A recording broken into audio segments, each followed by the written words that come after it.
Yo, what's going on, guys? Welcome back to Bullony Basketball. Here with Johnny, of course. How's it going, Johnny? Yo, yo, yo, halfway through April. Seasons flying by, years flying by, everything. But excited to be back for another episode. Excited to talk some more basketball. Unfortunately, some news that's not so fun will be included in this episode. But that's just what you get with covering it all. But we do have a special guest, so if you want to go ahead and introduce that guest, Garrett, now's the time. We have the very own Sports Wikipedia down below us. How's it going, Sports Wikipedia? It's going good. Ready to talk basketball with some basketball fans. Yes, sir. We got, A few topics to go over today. The first one is like Johnny said, not so many fun topics today, but the first one we got to cover, and that is Jamal Murray. Unfortunately, tore his ACL against the Golden State Warriors. The Nuggets, they're looking at maybe adding Austin Rivers or Isaiah Thomas to fill in that void. And bigger opportunity for Monte Morris as well. So, what do you think of the Nuggets going forward the rest of this season and possibly even next year with this Jamal Murray news? Terrible on multiple levels. In terms of just sports, we hate injuries, right? We hate to see young players get injured, especially with the severity of an ACL. And then you have the whole argument about coming off of a shortened season. But that aside, with the season and how quick we'll be back for next season, there's a possibility that he misses all or most, if not all, of next season too. In terms of basketball implications, they just traded for Aaron Gordon. And now they'll have a couple years, like in the next couple years, that's their window to win. This is their window before they have to re-up Jokic, before they have to pay Aaron Gordon, before they have to really start paying everybody.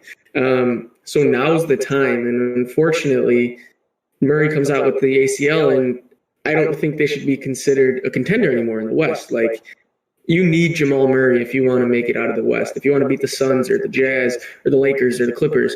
I'm not saying they can't beat one of those teams, but in order to string together 2 or 3 playoff series in beating 2 or 3 of those teams, the odds are very much against them without Jamal Murray. So crushing news to the NBA world. Prayers up to Jamal Murray. Hope for a speedy recovery, but just something that we hate to see.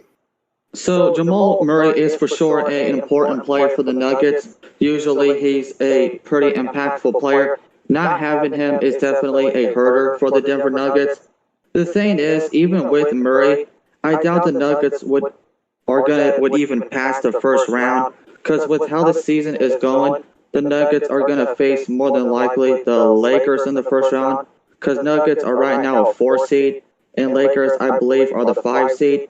And if both LeBron and Davis are playing and good and healthy, I doubt the Nuggets would take that serious, even with Jamal Murray playing. The injury is devastating. Now Jokic, Aaron Gordon, and the whole Nuggets team is going to have to step up, especially Jokic, because he's the leader, their main player on the team. Jokic now has something to prove. He has a chance to prove something. How much can he carry the Nuggets without Jamal Murray remaining of the season, and how far can he take them? I do hope Murray does overcome his injury, because he is a young player, and my opinion, he was just becoming a pretty star player. Last year in the bubble and the playoffs, he had a really good run, and I believe the beginning of the season he was struggling, so was the Denver Nuggets, and then eventually in February or March, I believe, he started to pick things up. So I really do hope he does overcome his injury and gets back to his self. They're likely going to be a first round exit now. At the max, maybe like second round, because Nikola Jokic is playing like an MVP this year. But I mean, I don't know if we can really look at them as contenders, at least for this year, maybe even next. Like Johnny said, it could very well carry over with his injury. But what I will say, and something you brought up, Sports Wikipedia, is I think the leadership is going to be distributed a lot more, because Jamal Murray, being the point guard of the team, you have so much responsibility with like orchestrating the offense and being like the floor general. And of course, Nikola Jokic does that a lot because he's leading the team in assists and stuff like that. But I think a lot more of it's going to go on Jokic and maybe even some of their veterans like, Paul Millsap or JaMychal Green, Monte Morris, like we said, is going to get a bigger opportunity. It could even be a brighter light for players like Michael Porter Jr., who didn't really get that much of it last year in the playoffs, and he'll probably have a bigger opportunity now. Same thing with Will Barton, who wasn't even playing in the playoffs last year, and didn't really play that well in 2019, but he has a chance to redeem himself this year. So, I mean, it should be interesting to see. Completely. I mean, I wouldn't rule them out because you got to remember they did also go to the Western Conference Finals last year. They're getting better every single year, and before when they got Aaron Gordon, they looked like almost the most unstoppable team. They won like 8 in a row, so I wouldn't count them out, but it's pretty unlikely at this point without Jamal Murray. And like you guys said, they'd have to play the Lakers in the first round. They're going to get LeBron and AD back, so I don't know how Jokic can lead these guys past the Lakers if that's the case. But I don't know if you guys want to move on and talk about another team that kind of some bad news lately. They've been struggling, and that is the Portland Trail Blazers. They're 2-5 in the month of April, and their only wins against the Pistons and the Thunder, and they got blown out pretty much by every other team except for the Boston Celtics the other night. With the Blazers, they added Norman Powell. I think people thought that was going to put them, one step a little bit higher, like maybe a half step, because him and Gary Trent, they've both been very similar players this year. But I think people saw it as an improvement. But this team, they have one of the harder schedules left. They're the 6th seed. They're barely holding on to a lead over teams like Dallas and Memphis. What do you think of, the Blazers right now and their struggles? So they trade for Norman Powell, and everybody's talking about how they have their lockdown wing defender. And Norman Powell's not even a very good defender. That's just the state of the Portland Trail Blazers. Dame's a great player, but Dame isn't locking down any point guards. CJ's a great player, but CJ isn't locking down any wings. Nurkic is a great center, but Nurkic isn't locking down any centers. So the team lacks a lot of defense. Like, I think Robert Covington is starting to come into his role. Derek Jones Jr. can provide a little bit here and there, but they still just don't have that third piece that they really need. They have a lot of good pieces around Dame and CJ, right? You have Nurkic and you have Norman Powell and you have Robert Covington. But to compete in this league, you either need 2 top 5 or 10 players and then surrounding players, or you need to be a team like the Nuggets who just have incredible chemistry and 2 very good players. And Portland just doesn't fit either of those criteria. On any given night, Dame can go out and win a game for you. You saw what happened last year in the bubble. He won just about every game for them, and then they even beat the Lakers in game 1 of that playoff series. But I don't think this team has anything more than a fighter's chance to win a game or 2 in a series, considering that they'll probably line up. Well, I guess, so this is something that we could talk through, right? If they line up with the Lakers, they're probably not winning a game in the series, maybe 1. Then it just depends on where you feel they are in terms of their matchups. Do you think they can take a game or 2 against Utah, against Phoenix, against Clippers? That's a conversation that could be had, but Portland is struggling mightily. I don't know if Terry Stotts is on the hook. Maybe they end up firing him. I'm not sure if you fire him this late in the season and just wait until the offseason. But there's quite a lot to figure out with Portland, and I don't think the fix is something easy. The Trailblazers have been struggling. They have lost 5 out of their last 7 games, and all 5 of their losses were against good teams like the Bucks, Clippers, the Miami Heat, and just recently the Boston Celtics. All season, the Trailblazers have been struggling against good teams, the better teams. They really can't seem to beat good teams, and I think Damian Lillard mentioned that just recently. Also, Damian Lillard himself has been struggling. 6 out of the last 9 games, he has shot 40% or worse. In 3 of those games, he scored under 20 points, and he's the Trailblazers' best and most important player. And having your best and most important player struggle is something you really don't want. Also, just like what Johnny said, their defense is disappointment. Not just recently, but pretty much all season. They need to do a better job defending. And if the Blazers keep on struggling against good teams, that's definitely going to prove they're not contenders. Because in order to be championship contending team, you got to beat the better teams. What I will say is, I think once, we've had a lot of injuries this year, and like a lot of them piled up all at once. Like we saw Embiid, we saw LeBron, we saw Harden, we saw Giannis, Steph for a little bit. But I think when all that happened, I think more people were looking at, we've talked about Jokic just, a few minutes ago, but also Dame as a potential, this could be his shot to go push for the MVP. And over the last 10 games, I don't have the exact stats in front of me, but I'm pretty sure before the game against Boston the other night, he was averaging like 22 points and he was shooting like below 40%. And, that's not an MVP caliber player. So he definitely has to be better. And I think him and both CJ, ever since he came back, they've both been kind of up and down.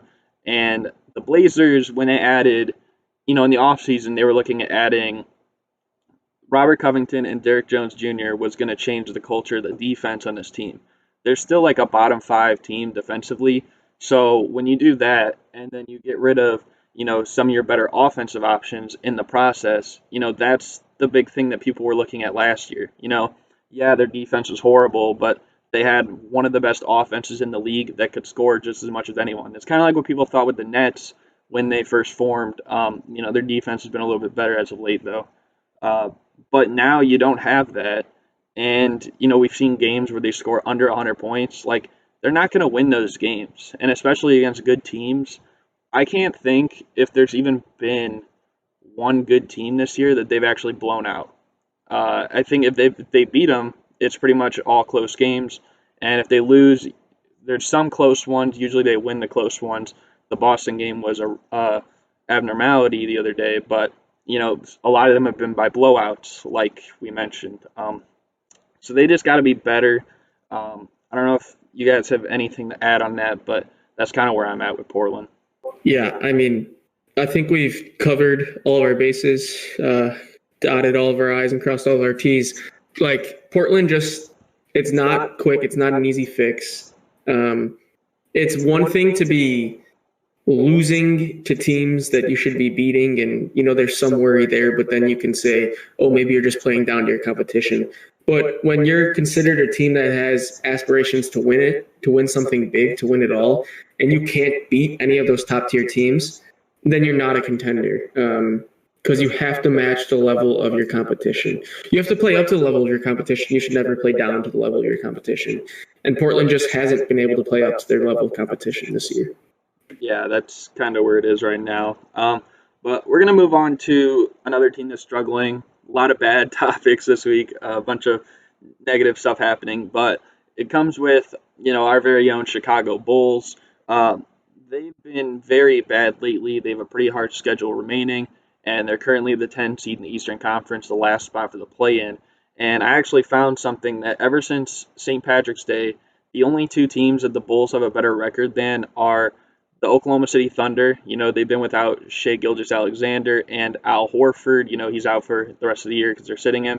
And the Houston Rockets, and they've been pretty much dysfunctional all year. They've traded Oladipo. Wall's been out some games. Eric Gordon's been out. Christian Wood's been out. And that's just like bad, because around St. Patrick's Day, about a week after, was the trade deadline. We added Vucevic, and I think people thought we were a legit team. I even heard Stephen A. Smith say that he thought we were a top 5 team in the Eastern Conference after that trade. I know, take what he says with a grain of salt, but my point is, like, people expected a lot more from the Bulls after this trade. And I've kind of been disappointed with them at this point. Don't really know what else to say, but I'll leave it to you guys. What do you think about the Bulls and their struggle as of late? Well, I think you nailed it when you said take everything Stephen A. says with a grain of salt. Give credit where credit is due, so I'll start with that. Listen, we didn't expect the Bulls to win the championship when they traded for Vucevic. That was never the expectation. The expectation was this team is a middle-of-the-ground Eastern Conference playoff team, that they should make the playoffs, I don't want to say with ease, but that they shouldn't be floating around the 10th and the 11th seed. That just shouldn't be a thing. You now have 2 All-Stars on your team.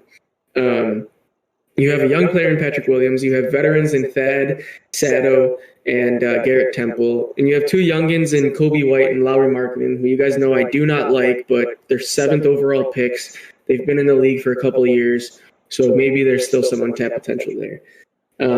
So the team's formidable. The team shouldn't be hovering around the same record as a Washington Wizards team that hasn't seen Bradley Beal and Russell Westbrook play in many games together this year.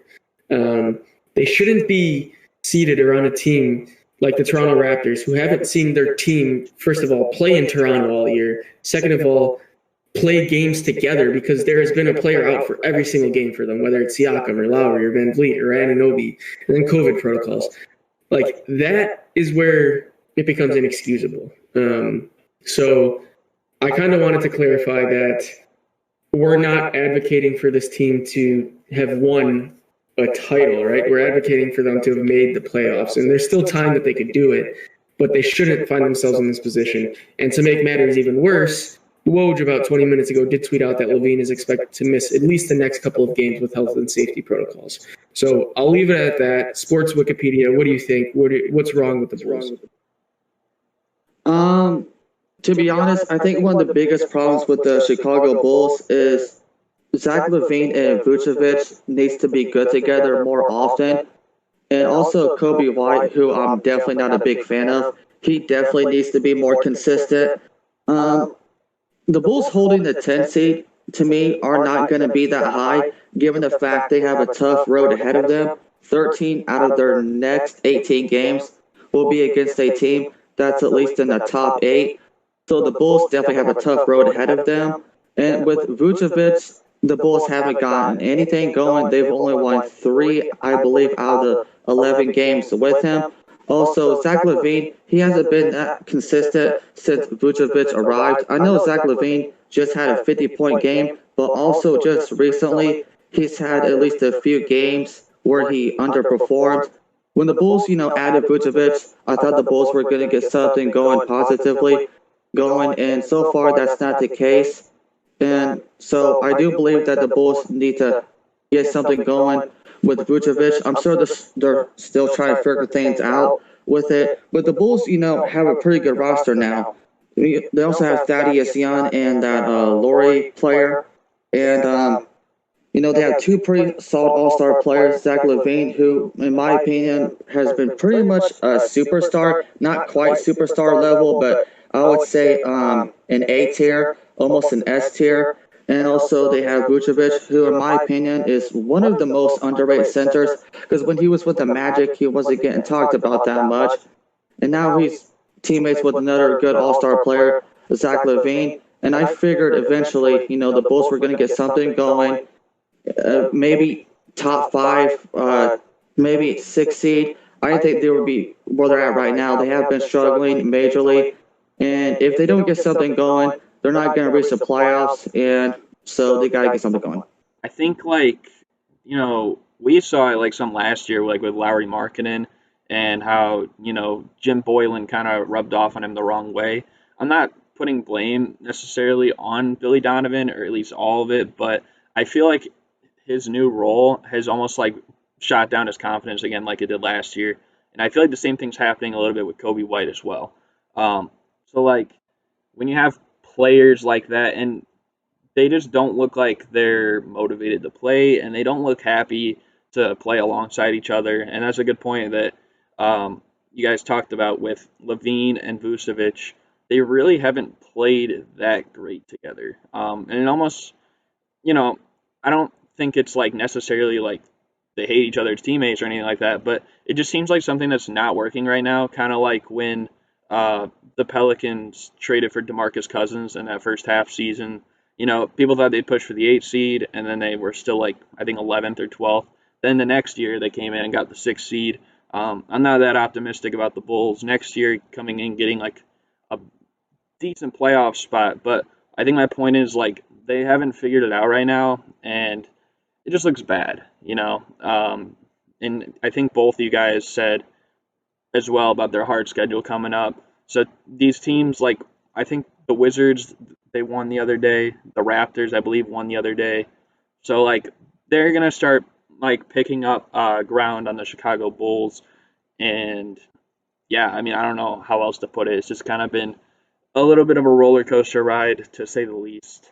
But I mean, we can move on here to the next topic. This is probably the only good topic of the day, and that's about Paul George. In the last, over their winning streak, he's been averaging over 30 points, 5 assists, 5 rebounds, about a steal and a half a game, and he's shooting actually like 54% from the field, 59% from three, and hasn't missed a free throw. Um, and of course, over this win streak, he didn't play the other day against Detroit, and neither did Kawhi or Morris or some of those guys. But I think with, the addition of Rondo and, you also have DeMarcus Cousins, in the locker room, and it seems like Paul George is happy with those additions to the team. How do you think this has been rubbing off on him? Because he looks like the Paul George that we saw the first 2 weeks of the season, and we didn't know if he would come back.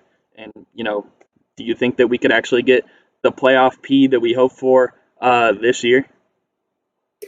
So Paul George has been one of the better players in the regular season. I don't know where you put the cutoff, if it's top 10, top 12, whatever the case is. He's been one of the better players in the regular season. But for his sake, nobody cares what he does in the regular season. Nobody at this point, because they know he's a great player. They want to see if he can do it in the playoffs. He's done it with Indiana before when he was the lead man. The expectation wasn't that Indiana team was going to win the title because Miami was there.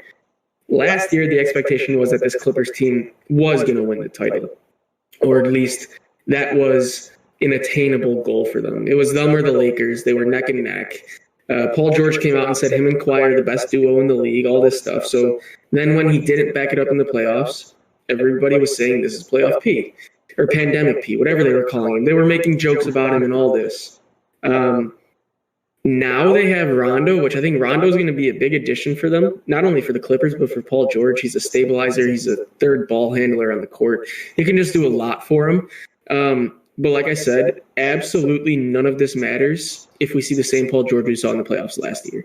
So it's a very easy discussion to have because I think he's been great so far.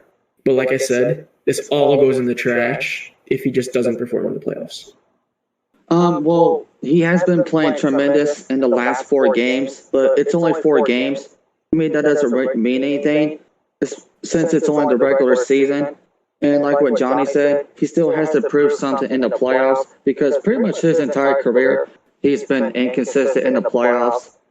Time after time, he shoots so many bricks. When he starts being more consistent and not shoot so many bricks in the playoffs, then I'll be convinced. I will ask you guys, though, just a quick yes or no. Do you think that Paul George in the playoffs this year will play, to a standard that's, really great, or do you think that he'll be playing like the pandemic P that we saw? So, like, basically just a yes or no, do you think that he will play to expectation this year? Yes. I'm going to give it a 50-50. I would like to think that all the times he choked and struggled, that he learned from those mistakes and gotten better in the playoffs and to be more consistent. I think that he will. I think that it's never been bigger of a burden on his shoulders than this season with, all the hate, the pandemic P, way off P, playoff PEE, almost anything you can think of. But yeah, I think that he will redeem himself this postseason.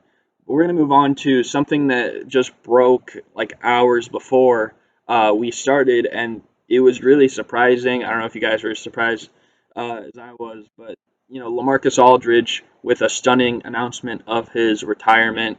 Played 15 years in the league, 7-time All-Star, 2-time second-team All-NBA, 3 times made third-team All-NBA, and I think both of us, we remember when the Bulls drafted him originally, so a little bit more feelings there. But what do you guys think of the announcement of his retirement? I'll say this much. Well, I guess let's start with Shams just tweeting out LaMarcus Aldridge is retiring without any context, because I saw that and I was like, why is LaMarcus Aldridge retire. Like something has to be up, right? Like you don't force a buyout, join a ring or join a championship caliber team, and then retire 2 weeks into it. So I was like, all right, what happened? And then you scroll down and everybody's like, why Sham's doing this? Why Sham's doing this? Why Sham's doing this? And then you see LaMarcus Aldridge with his own post and all of it written out. But this man deserves serious props. All NBA 5 times in his career, twice on the All NBA second team, finishes with just under 20,000 points in his career. I think he was drafted in 2006, so he's been in the league for a while, 15 years. Never won anything in the playoffs, but one of the better players we have seen in our generation, always goes underlooked. I think the big thing about him is a player of that caliber, you never once heard his name come up in the news. He was never circulated around anything bad that happened. He just went around his business and made sure that he put the ball in the hoop, and he was incredible at doing that. Basketball Reference gives him a 50.9% chance to make the Hall of Fame, so I wanted to throw that out there. Doesn't get much closer. When they say 50-50 chance, that's quite literally what this is for LaMarcus Aldridge. So I think there's a good chance he makes the Hall of Fame. Texas Longhorn, so give props there. But just a sad thing to see because this is the chance that he had to possibly compete for that title, and now this happens. I agree 100% in that he should retire with this medical scare because anything with the heart, any issue with the heart is nothing to joke about or anything like that. So I think he's making the right decision, and I just hope that everything is well with him in the future. LaMarcus Aldridge retiring is something I didn't see coming. I'm sure most NBA fans are shocked.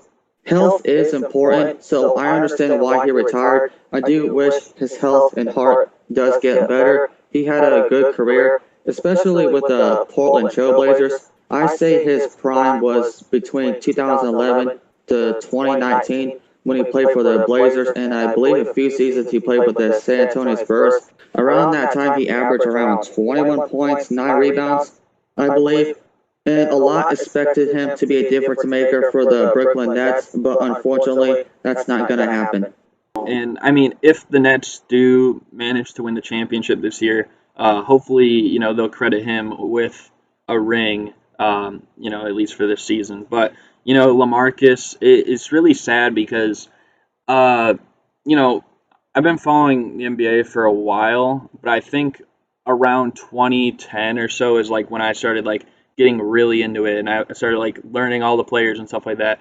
And I still remember this one book that I have that had the 15 best players in the league at that point, and he was in it, and just reading about all those players then, and then seeing all of them go, it's kind of tough. But yeah, LaMarcus Aldridge, definitely gonna be remembered as a legend. 7-time All-Star. A lot of people don't that's so hard to do. And he's one of the best scorers, too, from the 2010s decade. I know a lot of people, they might look at that and be like, wow, he did this. Almost kind of like how, Alex English is the leading scorer from the 80s. I think people will look back at that for LaMarcus Aldridge and, look at just what he's done. But, he's been around a lot of different teams. With the Blazers when they had Brandon Roy, then the next era with Damian Lillard, and then right before CJ became, into his own, and then with, the Spurs with the big three and Kawhi, and then, ending with the Nets. I believe it was described as Wolf Parkinson White syndrome as the, a regular heartbeat thing. And I saw someone say, yeah, you want him to win a ring, but I'd rather he, not have an issue where he collapses on the court and, going for a ring in that case. We've seen that with Pete Maravich, when he was playing a pickup game, and Reggie Lewis believed that in a playoff game. So you don't want to see that. That would just be a traumatizing moment for everybody. So I'm glad that he's, putting his health first. I didn't really know how bad it was for so long because I guess he's described this as a thing that's been going on for a while because we don't really hear about LaMarcus Aldridge in the media like that. So that was kind of surprising to me, but, he's had a really good career. Like you said, possibly a Hall of Famer. I would probably lean toward yes as well, just like Basketball Reference does. So, I mean, we'll see how it ends up for him, but I think that, people got to give him the credit where it's due. But, I mean, if you guys want to move on, we could end the show with our daily picks. We got 7 for the week, just like normal. The first one being the Pacers and the Jazz. The Pacers have looked a little better recently, but the Jazz still hold the best record in the league. What do you guys got in this one? Home game for Utah. Give me Utah. I also have Utah as well. I'm also going to go with the Jazz. All three of us going with Utah. On the 17th, we got the Warriors and the Celtics. Who you got on this one? I'm going to go with Golden State. It might not necessarily be the popular pick, but I think Steph Curry continues his heater. I'm going to have to go with Boston since that's my team and they're at home. I'm going to go with the Warriors, though. The next game, we got Pacers-Hawks. Who you got on this one? Actually, playing like the best team since Nate McMillan took over, the Atlanta Hawks. I'm going to take Atlanta. I'm also going to take Atlanta. They've been playing really good. And I think he will get revenge on his former team, the Indiana Pacers. On the 19th, we got the Thunder Wizards. What you got here? Yeah, the battle of two bad teams. More revenge, right? We have Russell Westbrook going up against the Thunder. I'm going to take the Wizards. I'm going to take the Wizards as well.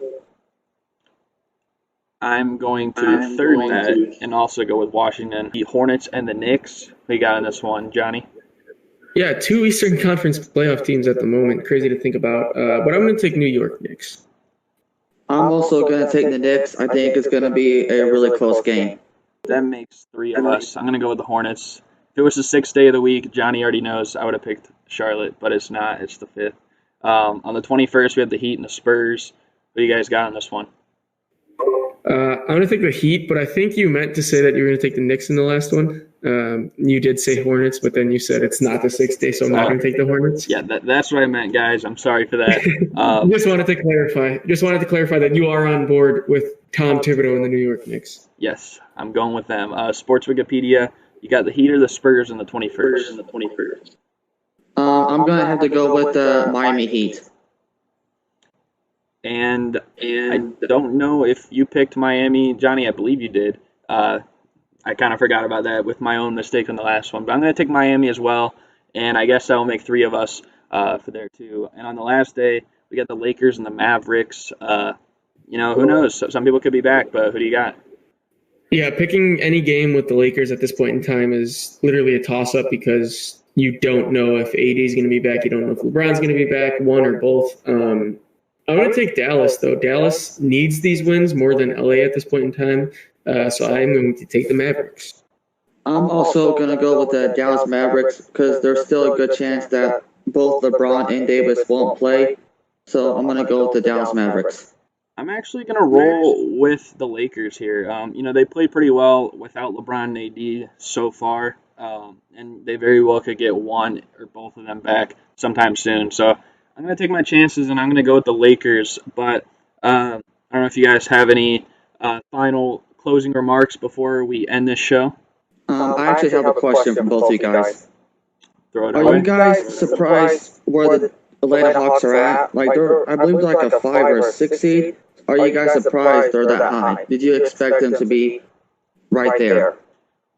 I think they're a little bit higher than I expected. Especially since they've had injuries too, and people missing with safety protocols. So I guess I'm a little bit surprised they're that high, but they are playing pretty well. I don't know about you, Johnny. Yeah, I had them, if I remember correctly, as a 7 seed coming into the season. So I don't want to say I'm shocked that they're this high. If anything, the reason I'm shocked they're this high is because I'm shocked at how bad the teams below them are playing, how bad the Boston's playing, how bad Miami's playing. So that's where more of my shock comes from, as opposed to Atlanta playing good basketball, because I figured they had the talent that they should be playing good basketball. I just didn't think that they were going to be playing better than the likes of Miami's and the Bostons of the world. I believe Johnny had him as the 8 seed at the beginning of the season, but I think I had him as I don't even know if I had him in the play-in, to be honest. But I think they've been playing pretty well, and they're gonna. I think over time, they have a young team, so they'll continue to develop. But um, yeah, I think that pretty much is gonna do it for the show, and I hope you guys enjoyed. Be sure to check out Sports Wikipedia. I'm gonna put his stuff in the description below, so you can go check him out. He just hit 100 subscribers recently, which is a big milestone for him. But yeah, I hope you guys enjoyed. Thank you guys for watching, and we're out. Peace.